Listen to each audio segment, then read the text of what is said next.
بسم اللہ الرحمن الرحیم وبہ نستعین انہ خیر ناصر ومعین وصلی اللہ علی محمد واہل بیتہ الطیبین الطاہرین۔ پروردگار عالم آپ تمام عزیزان کو اپنے حفظ و امان میں رکھے اور انشاءاللہ خداوند متعال آپ تمام عزیزان کی توفیقات خیر میں اضافہ فرمائے۔ خداوند متعال کے لطف و کرم سے ہماری گفتگو الموجز فی اصول الفقہ میں امر اول کے بارے میں تھی کہ گزشتہ جلسے میں اس امر اول کے بارے میں جو ہم گفتگو کر رہے تھے، آپ کی خدمت میں عرض ہوا کہ علم اصول فقہ کی تعریف اور علم اصول فقہ کے موضوع کو بیان کیا گیا۔ علم اصول فقہ کی تعریف جو اجمالاً ہم نے یہاں پر آپ کی خدمت میں عرض کی، وہ تعریف یہ تھی کہ علم اصول وہ علم ہے کہ جس علم کے اندر ایسے قواعد کے بارے میں گفتگو کی جاتی ہے کہ جن قواعد کو وسیلہ بنایا جاتا ہے تاکہ احکام شرعیہ کو ان کے ادلہ سے استنباط کیا جائے اور استخراج کیا جائے۔ البتہ جیسا کہ میں نے عرض کیا کہ یہاں پر بنا تو یہ نہیں ہے کہ بہت زیادہ ان قلتہ اور قلتوں کو بیان کیا جائے، اشکال و جوابات کو بیان کرنا زیادہ مقصود نہیں ہے، وگرنہ اس تعریف پر بھی مختلف جہتوں سے اشکال بھی کیا جا سکتا ہے، کیونکہ ہم انشاءاللہ علم اصول کے اندر بیان کریں گے کہ آج کے بحث میں ہی اشارہ آئے گا کہ علم اصول کے اندر دو طرح کے دلائل کے بارے میں گفتگو ہوتی ہے۔ کچھ دلائل وہ ہیں کہ جن دلائل کے ذریعے سے انسان حکم شرعی کو حاصل کر لیتا ہے کہ ان دلائل کو دلائل اجتہادی کہتے ہیں، اور کچھ دلائل ایسے ہیں کہ جن دلائل کے ذریعے سے ہم حکم شرعی کو تو معلوم نہیں کر سکتے، کیونکہ ہمارا عقیدہ یہ ہے کہ جتنے بھی احکامات ہیں وہ لوح محفوظ کے اندر موجود ہیں،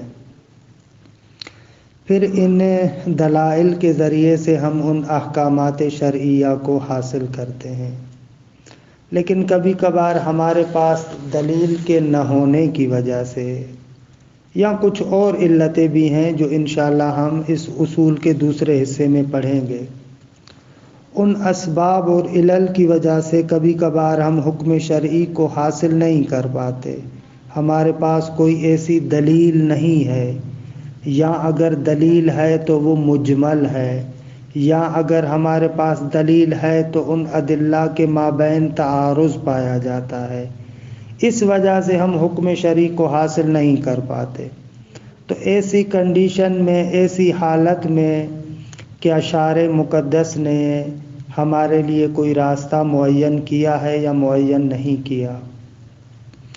تو ہمارے اصول میں ہم پڑھیں گے کہ شارع مقدس نے ایسی حالت میں کہ جب آپ کے پاس کوئی دلیل نہیں ہے حکم شرعی کو حاصل کرنے کے لیے، تو ایسی حالت میں بھی ہمارے لیے کچھ اصول اور قواعد کو معین کیا ہے کہ جن اصول اور قواعد کے ذریعے سے آپ مقام عمل کے اندر جو تحیر، اضطراب اور شک کی کیفیت میں ہیں، اس تحیر، اضطراب اور شک سے باہر نکل آئیں۔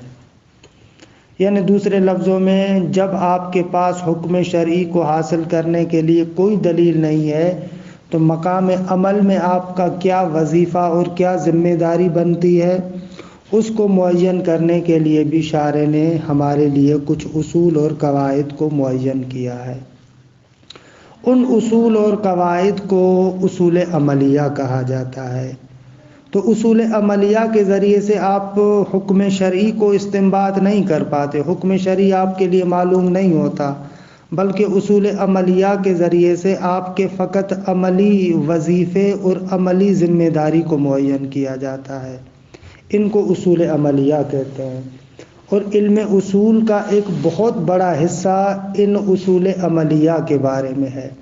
انشاءاللہ جب ہم ابھی مباحث کی تقسیم آپ کے سامنے پیش کرتے ہیں تو اس کے ضمن میں آپ کو عرض کریں گے کہ علم اصول کا ایک بہت بڑا حصہ ان اصول عملیہ کے بارے میں ہے۔ اصول عملیہ یعنی وہ قواعد اور وہ اصول جن کے ذریعے سے آپ مقام عمل میں استفادہ کرتے ہیں، مقام عمل میں اپنے آپ کو شک اور تردید سے باہر نکالتے ہیں۔ حکم شرعی تو آپ کو معلوم نہیں ہو سکتا، حکم واقعی جو لوح محفوظ کے اندر موجود ہے وہ تو آپ کو پتہ نہیں چلتا، لیکن شارع چاہتا ہے کہ آپ اپنے اس شک، تردید اور اضطراب سے باہر نکل آئیں۔ تو آپ کا وظیفہ بنتا ہے کہ آپ ان اصول عملیہ پر عمل کریں۔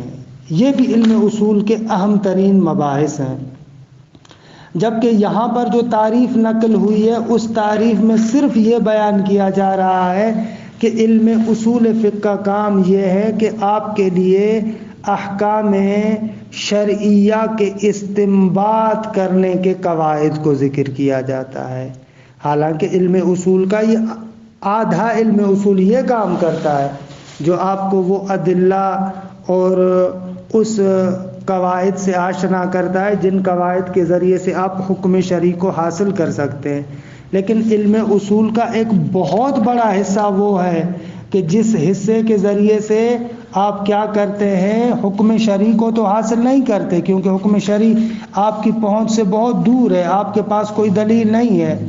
آپ ان اصول اور قواعد کے ذریعے سے اپنی عملی زندگی میں اس وظیفے کو معین کرتے ہیں، جبکہ یہ علم اصول کی تعریف اس اعتبار سے ناقص ہے کہ ان اصول عملیہ کے بارے میں اس کے اندر اصلاً اشارہ تک نہیں ہے۔ لہٰذا بہتر یہ ہوتا کہ یہاں پر ایک لفظ کا اضافہ کیا جاتا، یعنی یہ جو تعریف مصنف کر رہے ہیں کہ علم اصول کیا کرتا ہے، علم یبحث فیہ عن القواعد التي يتوصل بها الى استنباط الاحکام الشرعیۃ عن الادلہ، یہ ایک حصہ ہے۔ اس کے بعد اگر آپ تعریف کو کامل کرنا چاہتے ہیں تو آپ کو تھوڑا سا آگے بڑھنا چاہیے، او اثبات الوظائف العملیہ،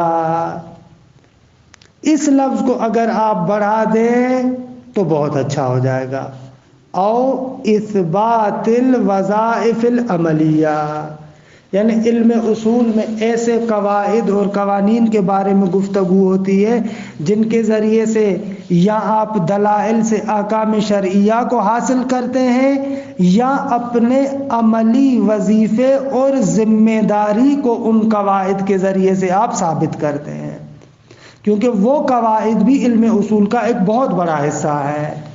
اس اعتبار سے اس تعریف کے اندر اگر یہ جملہ بڑھا دیا جائے تو پھر تعریف کامل ہو جائے گی، لیکن کیونکہ بہرحال یہاں پر تو ہمارا مقصد یہ نہیں ہے کہ آپ کے سامنے بہت زیادہ نقض و ابرام کریں اور بہت زیادہ تفصیلات بیان کریں، لہذا ان مباحث کو چھوڑتے ہیں۔ یہ بھی جو تھوڑا بہت میں اشکال اور جواب کی طرف اشارہ کرتا ہوں تاکہ آپ کے ذہن میں تھوڑا سا تحرک پیدا ہو، تھوڑی سی حرکت ہو، کیونکہ درس پڑھنے کے لیے یہ امر بہت زیادہ ضروری ہے کہ آپ کے ذہن میں اشکال اٹھنا چاہیے، اعتراض کریں، آہستہ آہستہ اپنے اندر یہ صلاحیت پیدا کریں۔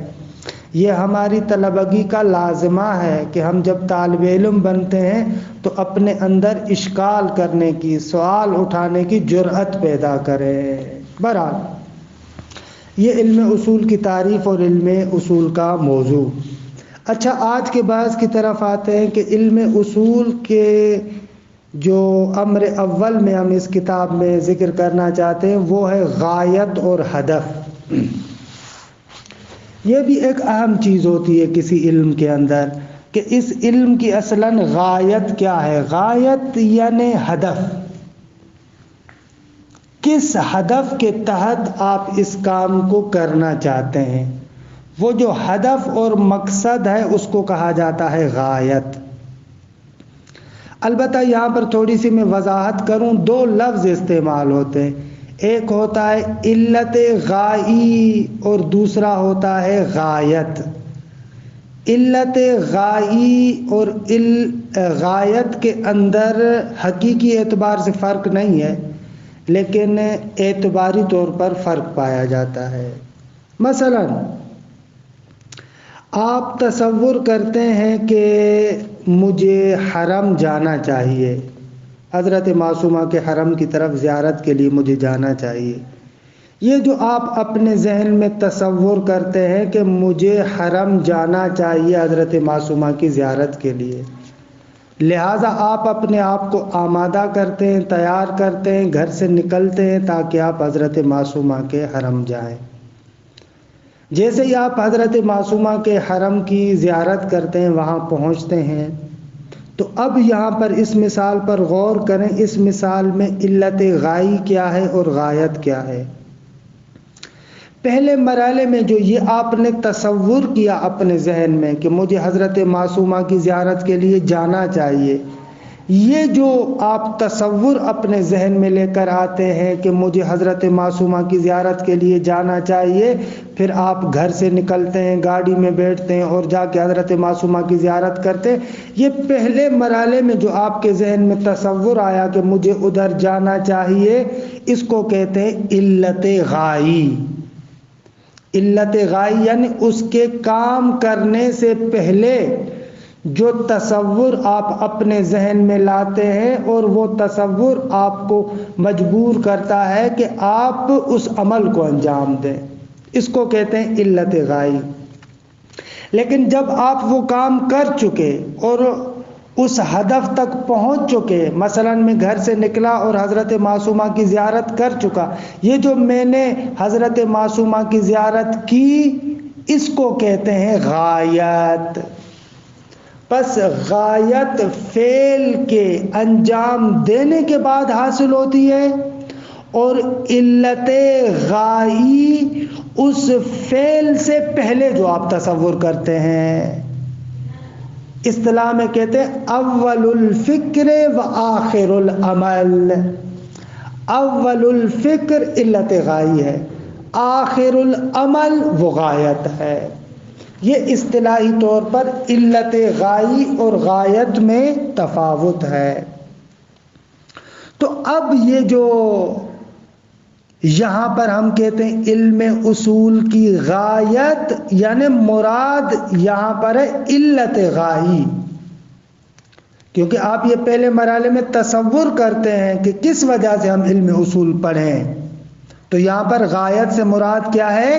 علت غائی۔ لیکن تسامحاً اور تسامح کی وجہ سے مصنف نے یہاں پر اس پر غایت کا لفظ اختیار کیا ہے، کہ البتہ یہ ایک اصطلاحی فرق تھا جس کی طرف میں نے اشارہ کیا۔ علت غائی اول الفکر ہے، پہلے مرحلے میں جو آپ تصور کرتے ہیں، اس کو کہتے ہیں علت غائی۔ آخر العمل، اور جب عمل کے بعد وہ چیز حاصل ہو جاتی ہے اس کو تب کہتے ہیں غایت۔ اچھا، علم اصول کی علت غائی یا غایت کیا ہے؟ کہتے ہیں علم اصول کی علت غائی یا غایت یہ ہے کہ آپ کو احکام شرعیہ دلائل کے ذریعے سے حاصل کرنا تھے نا، آپ چاہتے ہیں کہ حکم شرعی کو ان کے دلائل کے ذریعے سے حاصل کریں۔ یہ جو احکام شرعیہ کو ان کے دلائل سے حاصل کرنے کی قدرت اور طاقت حاصل ہوتی ہے، اس قدرت کو ہم کہتے ہیں غایت علم اصول۔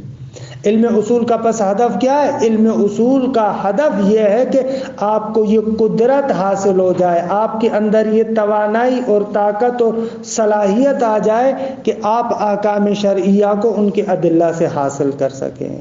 یہ علم اصول کی غایت ہے۔ اچھا، یہ عبارت کے اس حصے کو، غایت والی بات کو ختم کروں، پھر امر ثانی میں داخل ہوتے ہیں۔ عبارت کو دیکھیں، تیسرا امر غایتہ، یعنی علم اصول کی غایت کیا ہے؟ الحمدللہ.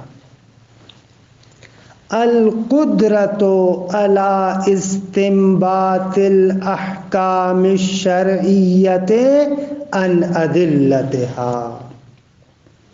علم اصول فقہ کی غایت یہ ہے کہ آپ کو قدرت، توانائی اور طاقت حاصل ہو. کس چیز پر؟ علی استنباط الاحکام الشرعیۃ عن ادلتها، کہ آپ احکام شرعیہ کو ان کے دلائل سے استنباط کر سکیں، استخراج کر سکیں، حاصل کر سکیں. یہ علم اصول کی غایت ہے. پھر اسی جملے کے لیے ایک عطف تفسیری لے کر آتے ہیں کہ جس عطف تفسیری کے ذریعے سے اسی پہلے مطلب میں بیان شدہ بات کی اور زیادہ وضاحت کرتے ہیں.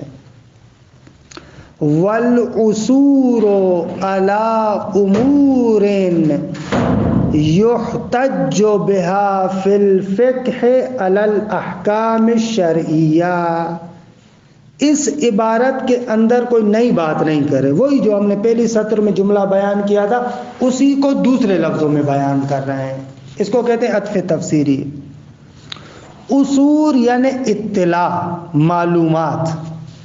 غایت ہو، اس علم اصول کی غایت کیا ہے؟ العصور یعنی اطلاع پیدا کرنا، علی امور ایسے امور پر، کہ اس امور سے مراد قواعد ہیں، ایسے قواعد پر اطلاع پیدا کرنا کہ یحتج بہا، بہا کی ضمیر امور کی طرف جا رہی ہے کہ جس سے مراد قواعد ہیں، کہ جن امور اور قواعد سے احتجاج کیا جائے فی الفقہ ہے، علم فقہ کے اندر. کس چیز پر احتجاج کیا جائے؟ علی الاحکام الشرعیہ، احکام شرعیہ پر. یہ علی الاحکام الشرعیہ یحتجو کے متعلق ہے.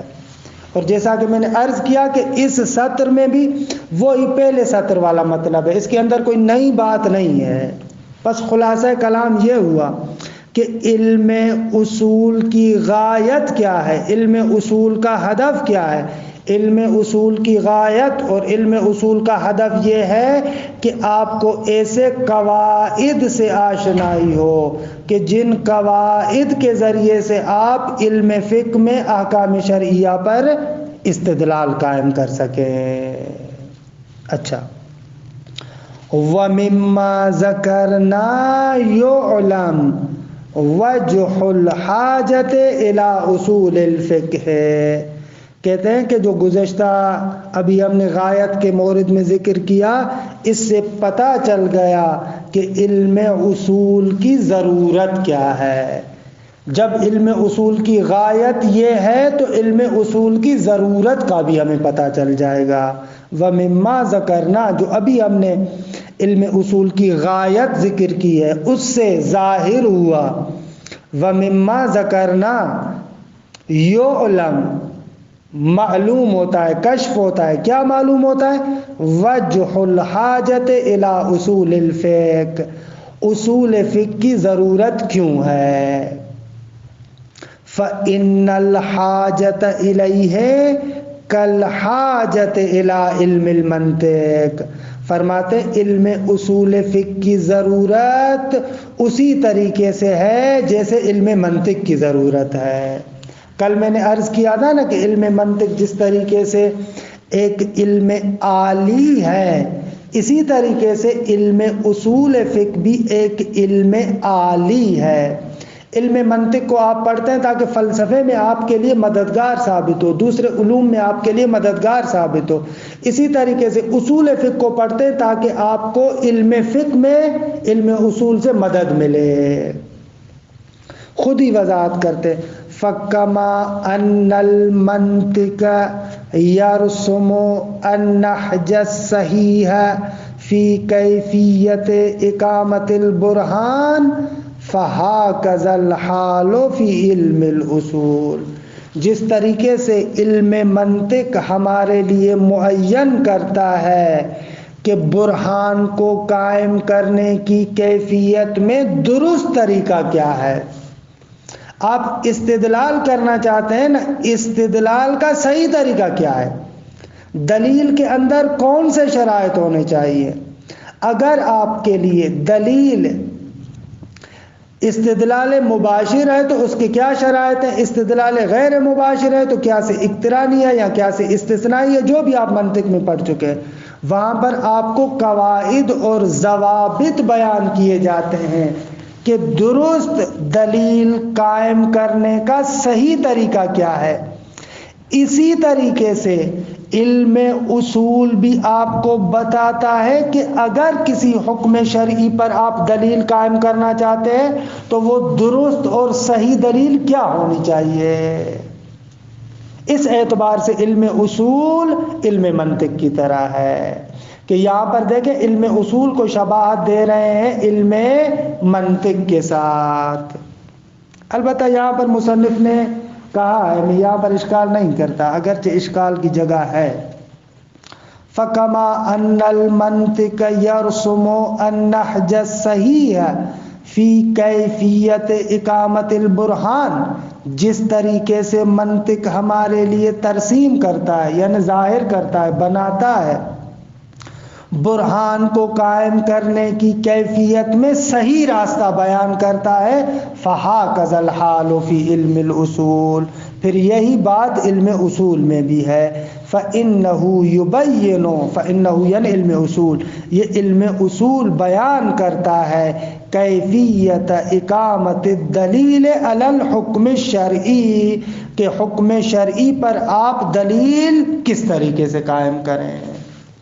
اس اعتبار سے حتیٰ کہ بعض جگہوں پر بعض کتابوں کے اندر یہ تک کہا گیا ہے کہ یہ جو علم اصول ہے یہ علم اصول المیزان فی الفقہ. وحید بہبہانی رحمت اللہ علیہ جو ایک بہت بڑے اصولی تھے، وہ علم اصول کو کہتے تھے المیزان فی الفقہ، کہ یہ فقہ کے اندر گویا کہ ایک منطق ہے. اچھا، الحمدللہ خداوند متعال کے فضل و کرم سے ہم پہلے بحث سے فارغ ہوئے. اب آتے ہیں دوسرے بحث کی طرف. کہتے ہیں کہ علم اصول کے مباحث کی تقسیم کیا ہے. یہاں پر مصنف علم اصول کے مباحث کی تقسیم کے بارے میں دو تقسیموں کی بات کرتے ہیں. ایک تقسیم جو علم اصول کی ہے وہ تربیع یعنی 4 اقسام پر مشتمل ہے، کہ پورے علم اصول کو 4 اقسام میں تقسیم کریں. دوسری تقسیم علم اصول کی ثنائی تقسیم ہے، یعنی 2 قسموں میں علم اصول کے مباحث کو تقسیم کرتے ہیں. بس اس تقسیم مباحث کے اندر کہ جو امر ثانی ہے، مصنف 2 تقسیموں کو بیان کرتے ہیں کہ مباحث علم اصول کو ایک مرتبہ آپ 4 قسموں میں تقسیم کر سکتے ہیں کہ یہ تربیع یعنی 4 اقسام کی طرف آپ تقسیم کر رہے ہیں. دوسری تقسیم ہے علم اصول کے مباحث کی کہ اس کی طرف آخر میں اشارہ کرتے ہیں اسی بحث میں، ثنائی ہے. تقسیم ثنائی میں 2 قسموں میں تقسیم کرتے ہیں، بس یا تقسیم رباعی ہے یا تقسیم ثنائی ہے. اچھا، پہلے آتے ہیں تقسیم رباعی کی طرف، جو علم اصول کے مباحث کو 4 حصوں میں تقسیم کرتے ہیں. علم اصول کے مباحث میں قسم اول مباحث لفظیہ ہے. مباحث لفظیہ سے مراد کیا ہے؟ مباحث لفظیہ سے مراد یہ ہے کہ ہم لوگ آتے اور علم اصول میں الفاظ کے مدالیل کے بارے میں گفتگو کرتے ہیں. الفاظ کے مدالیل یعنی الفاظ کے معانی، مدالیل یعنی وہی معانی، مفاہیم. ان الفاظ کے معانی کیا ہے اس کے بارے میں گفتگو کرتے ہیں. البتہ یہ جو ہم کہہ رہے ہیں الفاظ کے مدالیل کے بارے میں گفتگو، یعنی ایک عمومی طور پر معنی کیا ہے اس کے بارے میں گفتگو کرتے ہیں، نہ کہ ایک لغت کی طرح ایک لفظ لکھیں گے اور اس کا معنی کرتے جائیں۔ نہ، علم اصول کوئی علم لغت کی کتاب نہیں ہے۔ آپ جیسے المنجد اٹھاتے ہیں اور آپ کو ضربہ کا معنی نہیں آتا، آپ اٹھاتے ہیں المنجد کو اور اس کے اندر ضربہ کے معنی کو دیکھتے ہیں، یہ مقصود نہیں ہے، بلکہ مقصود یہ ہے کہ الفاظ کے عمومی مدلول کے بارے میں گفتگو۔ مثال، ایک جگہ پر صیغہ امر استعمال ہوتا ہے، اقیم الصلاۃ۔ یہ جو اقیم الصلاۃ ہے، علم اصول میں ہم بات کریں گے کہ صیغہ امر کا معنی کیا ہے۔ آیا صیغہ امر وجوب کو بیان کرتا ہے؟ آیا صیغہ امر استحباب کو بیان کرتا ہے یا کسی اور چیز کو بیان کرتا ہے؟ تو ہماری گفتگو الفاظ کے مدالیل کے بارے میں ہے، یعنی اس عمومی جہت کے لحاظ سے امر کا معنی کیا ہے، مدلول کیا ہے، نہی کا مدلول کیا ہے۔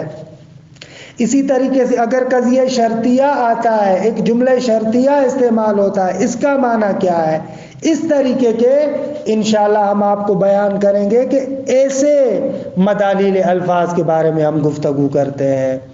لہذا یہاں پر اگر عبارت میں جیسے میں آؤں گا تو اگر کہا جائے ان مدالیل الالفاظ العامہ، یہ العامہ کو اگر بڑھا دیتے تو مطلب بالکل روشن ہو جاتا۔ الفاظ کے اندر ایک بحث ہماری یہ ہوگی کہ الفاظ کے مدالیل عامہ کے بارے میں، عام مفاہیم کے بارے میں، ان کی عمومی جہت سے جو بحث ہے، ایک بحث یہ ہے۔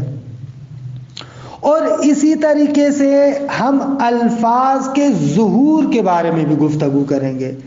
اچھا، یہ 2-3 دن آپ انتظار کریں، انشاءاللہ ظہور کے بارے میں ہم گفتگو کریں گے کہ ظہور کسے کہتے ہیں۔ ہم کہتے ہیں لفظ فلاں معنی میں ظاہر ہے۔ فی الحال اتنا سمجھیں، ظاہر یعنی وہ معنی جو آپ کے ذہن میں آتا ہے، وہ معنی جو دوسرے معانی پر غلبہ رکھتا ہے، اس کو کہتے ہیں ظاہر۔ باقی ظاہر کی تفصیلی بحث انشاءاللہ بعد میں کریں گے۔ یہ مباحث اول ہے۔ پہلا بحث مباحث الفاظ کے بارے میں ہے۔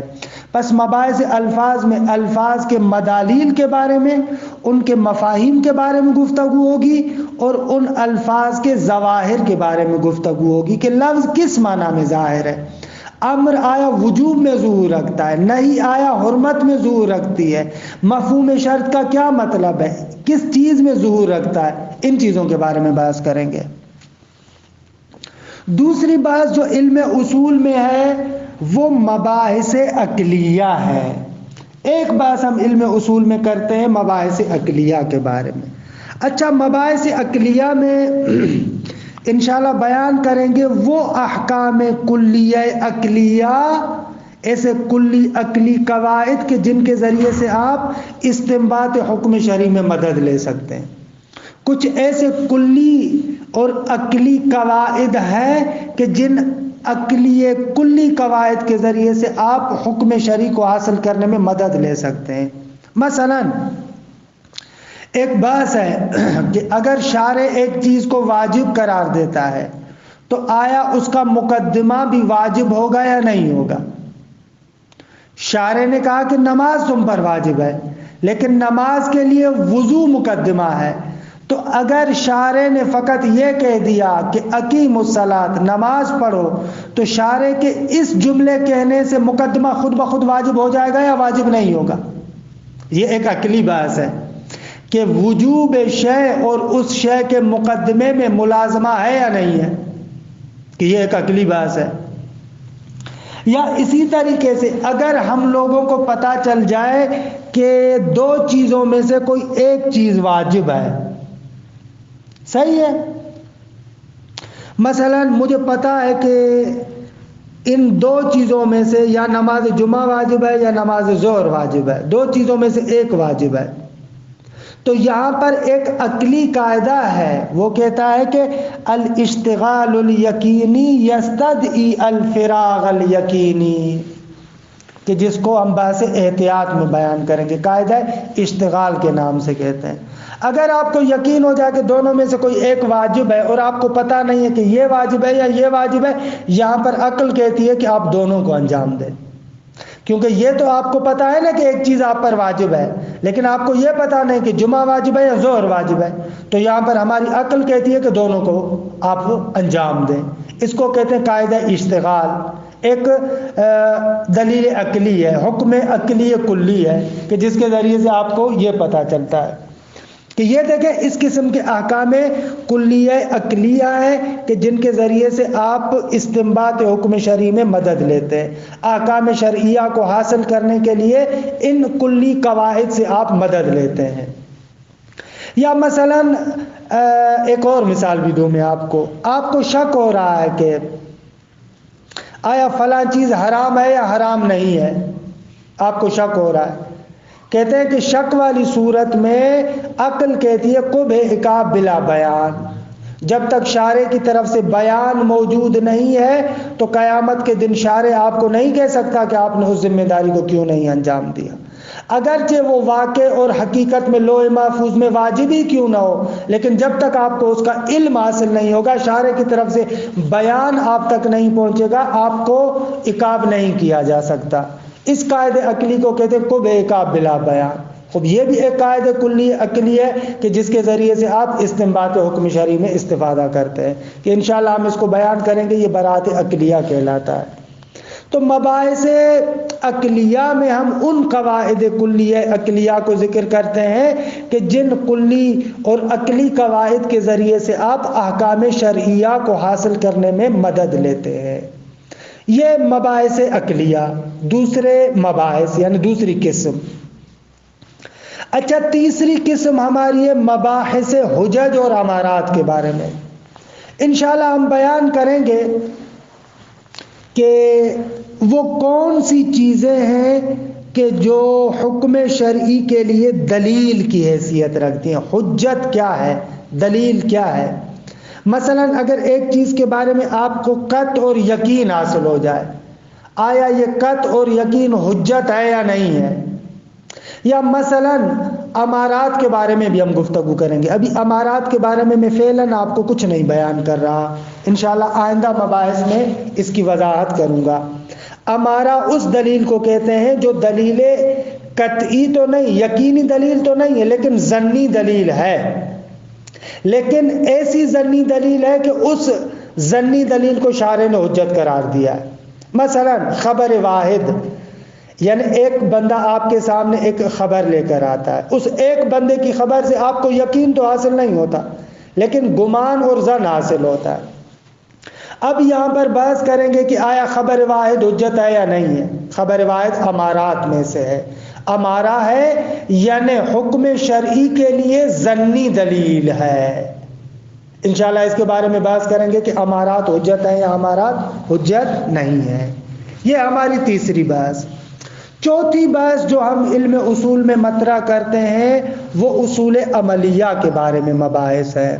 علم اصول کے اندر جیسے کہ ابھی میں نے تھوڑی دیر پہلے بیان کیا تھا کہ کچھ ادلہ اور کچھ قواعد ایسے ہیں جن کو اصول عملیہ کہتے ہیں۔ اصول عملیہ ان قواعد کو کہتے ہیں کہ جن کے ذریعے سے آپ کو حکم شرعی کا پتہ نہیں چلتا، آپ کو یہ معلوم نہیں ہوتا کہ لوح محفوظ میں اس کا کیا حکم ہے، لیکن آپ کی عملی ذمہ داری کو معین کرنے کے لیے جو قواعد شارع مقدس نے قرار دیے ہیں ان کو اصول عملیہ کہتے ہیں، کہ انشاءاللہ ہم ان کے بارے میں گفتگو کریں گے۔ استصحاب ہے، برات ہے، احتیاط ہے، تخییر ہے، کہ یہ چار مشہور اصول عملیہ ہیں۔ یہ ہو گئی تقسیم رباعی کہ علم اصول کے مباحث کو چار حصوں میں تقسیم کریں: مباحث الفاظ، مباحث عقلیہ، مباحث حجج اور امارات، اور مباحث اصول عملیہ۔ تقسیم ثنائی ایک اور ملاک کے تحت ہے کہ تقسیم ثنائی میں ہم کہتے ہیں یا مباحث لفظیہ ہے یا مباحث عقلیہ ہے۔ اس طریقے سے تقسیم کرتے ہیں کہ عبارت کی طرف آئے، عبارت کے اس ٹکڑے کو پڑھ لوں۔ الامر الثانی، کہتے ہیں کہ ہم نے کہا نا کہ اس مقدمے کے اندر 12 امور کے بارے میں ہم گفتگو کریں گے، تو ان میں سے امر ثانی کے بارے میں گفتگو۔ تقسیم و مباحث ہی یعنی علم اصول کے مباحث کی تقسیم.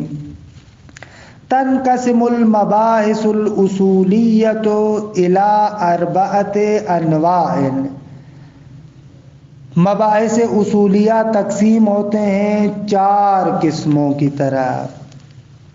الاول، ان میں سے اول المباحث اللفظیہ، پہلی قسم مباحث لفظیہ ہے. مباحث لفظیہ کیا ہے؟ وَيَقَعُ الْبَحْثُ فِيهَا عَنْ مَدَالِيلِ الْأَلْفَاظِ. ان مباحث لفظیہ میں بحث واقع ہوتی ہے الفاظ کے مدالیل کے بارے میں. مدالیل مدلول کی جمع ہے، مدلول یعنی معنی.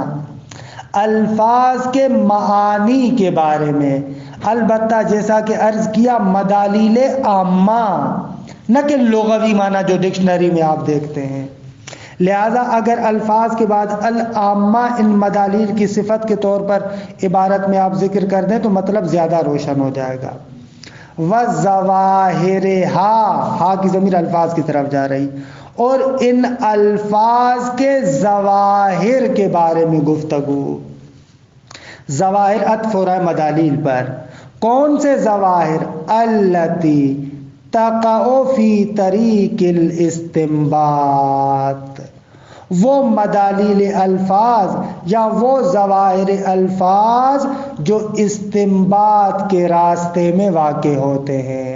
یعنی آپ حکم شرعی کو اگر حاصل کرنا چاہتے ہیں تو اس کے راستے میں جو آپ مدالیل الفاظ سے مدد لیتے ہیں ان کے بارے میں گفتگو ہوگی. نظیر و ظہور صیغۃ الامر فی الوجوب، جس طریقے سے یہ بحث کہ صیغہ امر وجوب میں ظاہر ہے، کہ انشاءاللہ ہم بحث کریں گے کہ اگر ایک جگہ پر قرآن اور سنت میں امر آتا ہے تو اس سے مراد وجوب ہے یا کچھ اور ہے. الثانی، مباحث دوم، المباحث العقلیہ، مباحث عقلیہ. وَيَقَعُ الْبَحْثُ فِيهَا، ان مباحث عقلیہ میں بحث واقع ہوگی کس کے بارے میں؟ عن الاحکام العقلیۃ الکلیہ، احکام عقلیہ کلیہ کے بارے میں. وہ قواعد عقلیہ کلیہ کہ التی تقع فی طریق الاستنباط، وہ قواعد اور احکام عقلیہ کے جو استنباط کے راستے میں واقع ہوتے ہیں. نظیر البحث عن وجود الملازمت بین وجوب الشیء و وجوب مقدمتہ، جس طریقے سے یہ بحث کہ آیا وجوب شے، کہ اگر ایک شے واجب ہے تو آیا اس کا مقدمہ بھی واجب ہے یا نہیں. وجوب شے اور اس شے کے مقدمے کے وجوب میں ملازمہ ہے یا نہیں ہے. اگر شارع نے کہا نماز واجب ہے تو نماز کا مقدمہ وضو ہے، تو ان دونوں کے اندر ملازمہ ہوگا یا نہیں ہوگا؟ ملازمہ ہوگا. یعنی اگر شارع نے کہا نماز واجب ہے تو بس اس کا مقصد ہے اس نے کہا کہ وضو بھی واجب ہے. اور بھی 2-3 مثالیں جو میں نے آپ کو دی، قاعدہ اشتغال کی مثال دی اور قاعدہ برات کی مثال دی. الثالث، تیسرا مبحث، تیسرے مباحث جو یہاں پر ہوں گے، مباحث الحجج والامارات. حجج یعنی ادلہ، حجت کی جمع، حجت کے مباحث اور امارات کے مباحث. کہ یہاں پر ہم آپ کو بیان کریں گے کہ کون سی چیزوں کی دلیل کو، کون سی چیزوں کے دلیل کی دلیلیت کو شارع مانتا ہے. یعنی آیا شارع خبر واحد کو حجت قرار دیتا ہے یا نہیں؟ آیا شارع شہرت کو حجت قرار دیتا ہے یا نہیں؟ آیا شارع مثلا اجماع کو حجت قرار دیتا ہے یا نہیں؟ آیا شارع قول لغوی کو حجت قرار دیتا ہے یا نہیں؟ مثلا یہ سارے کے سارے مباحث حجج اور امارات میں ہیں. کل بحث عن حجیت خبر الواحد، جس طریقے سے حجیت خبر واحد کے بارے میں بحث کہ آیا خبر واحد حجت ہے یا حجت نہیں ہے. الرابع، مباحث الاصول العملیہ، اصول عملیہ کے مباحث کہ وہی تبحث عن مرجع المجتہد عند فقد الدلیل علی الحکم الشرعی، کہ بحث کی جاتی ہے اس مرجع کے بارے میں. مرجع یعنی رجوع ہونے کی جگہ، جس کی طرف رجوع کرتا ہے. مجتہد جن اصول اور قواعد کی طرف رجوع کرتا ہے. کب رجوع کرتا ہے؟ عند فقد الدلیل علی الحکم الشرعی، جب حکم شرعی پر دلیل نہیں ہوتی تو ان قواعد اور اصول کی طرف مجتہد رجوع کرتا ہے. کہ میں نے عرض کیا آپ کی خدمت میں کہ اگر آپ کے پاس کوئی بھی دلیل نہیں ہے حکم شرعی کو حاصل کرنے کے لیے تو کچھ قواعد اور اصول ہوتے ہیں جن کی طرف مجتہد رجوع کرتا ہے تاکہ انسان کے عملی وظیفے کو معین کر سکے. وَيُمْكِن تَقْسِيمُهَا بِمِلَاقٍ آخر، لیکن ممکن ہے کہ آپ ان مباحث کو ایک اور ملاک کے تحت تقسیم کریں. وَهُوَ تَقْسِيمُهَا إِلَى مَبَاحِثٍ لَفْظِيَّةٍ وَعَقْلِيَّةٍ، کہ یہ تقسیم سنائی ہے علم اصول کے مباحث کو تقسیم کریں مباحث لفظیہ اور عقلیہ کی طرف. وَهَذَا هُوَ الرَّائِجُ بَيْنَ الْمُتَأَخِّرِينَ، اور یہی تقسیم سنائی متأخرین کے درمیان رائج ہے.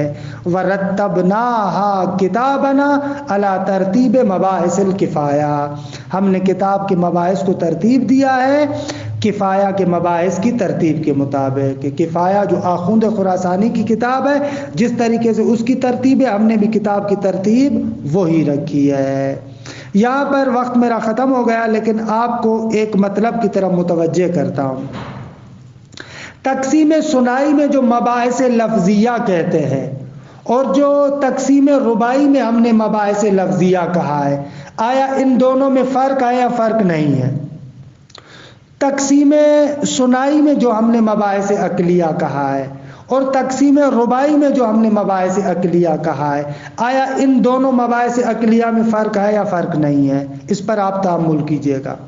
دوسری تقسیم کا مقصد یہ نہیں ہے کہ تیسرے اور چوتھے مباحث کو یہ لوگ علم اصول سے باہر نکال دیتے ہیں، بلکہ دوسری تقسیم میں مباحث لفظیہ سے مراد کچھ اور ہونی چاہیے اور مباحث عقلیہ سے بھی مراد کچھ اور ہونی چاہیے، تاکہ اگر آپ علم اصول کے مباحث کو دو حصوں میں تقسیم کریں مباحث لفظیہ اور مباحث عقلیہ تو علم اصول کے سارے مباحث آنے چاہیے.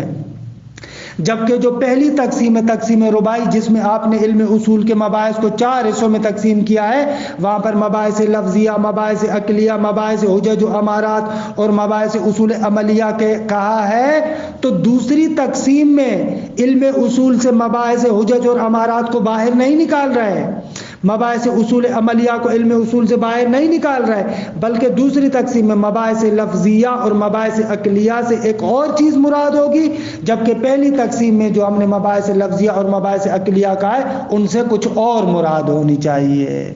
اس کو ذہن میں رکھیے گا اور یہ میں آپ کو کام دے رہا ہوں کہ اس پر سوچئے گا کہ دونوں میں کس طریقے سے تفاوت ہے، وگرنہ دوسری تقسیم والا تیسرے اور چوتھی قسم کو جو اوپر والے مباحث میں ذکر کیا ہے ان کو باہر نہیں نکال رہا، وہ بھی علم اصول میں شامل ہے، لیکن کس طریقے سے مباحث لفظیہ اور عقلیہ میں داخل ہوں گے یہ آپ سے سوال ہے، آپ سوچیں اس کے بارے میں تأمل کریں. والسلام علیکم ورحمۃ اللہ وبرکاتہ.